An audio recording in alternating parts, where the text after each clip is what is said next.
Okay, so today we are going to be working with changing from radical function to an exponential and the other way around, right? We're going to change the radical to an exponent, right? For that, we're going to use this following property. So if I have x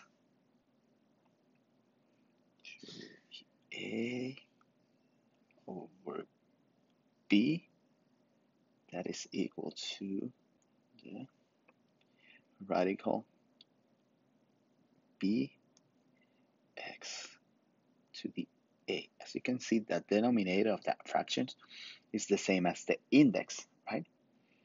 It's b. Okay. So, for example, on the first one, I can rewrite that one. Let me use another color. So I can rewrite this one as x to the 1/2, right? Remember that when we don't have the index, that means that my index is 2, right? So that means that it's 1 because the exponent inside is 1 over 2, right? So number 2 again is going to be x to the 2/3. As you can see again, index is the denominator of the fraction, and the numerator is the same as the exponent inside of the radical, right? So on number 3, I have 2, right? So this one is going to be a to the 3/5 times b to the 4/5, right? Again, the denominators are the same index. The numerator is the exponent of the variable of the term inside of the radical.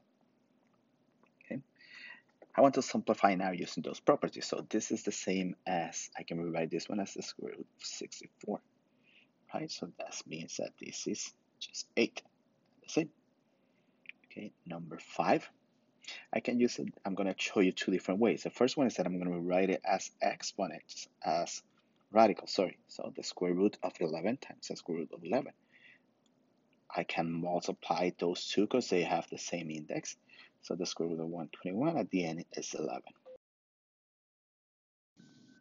The second way that I can solve this exercise is by using property of exponents. So I'm going to, because I have the same base, that means that I'm adding the exponent. So that means that this is 11.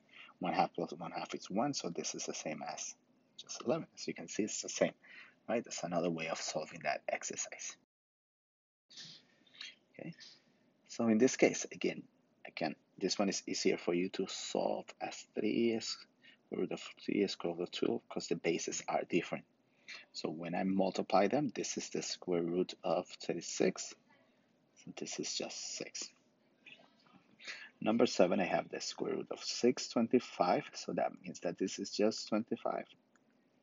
And that's it. The last one again, I have the cubic root of 12 times the cubic root of 18. So now we are just going to multiply. So this is the cubic root of 216. And that is the same as 6. That's it. Okay. So in this case, as you can see, number 9 and 10 are very similar, right? But on this case, this is -2 and the fourth root of the fifth root of y to the 4th. And in number 10, I'm going to have the fifth root of -2y to the 4th. So this means that this is 5 to -2 to the 4th, right? So -2 to the 4th. That is 16. So this is 16y to the 4th.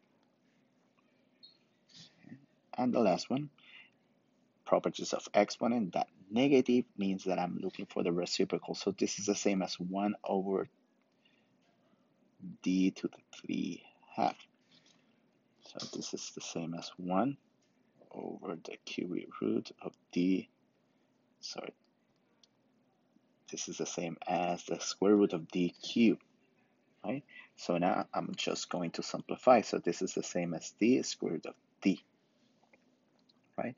I have to rationalize, so cancel out or eliminate that radical from the denominator. So this is the square root of d divided by d square root of d squared.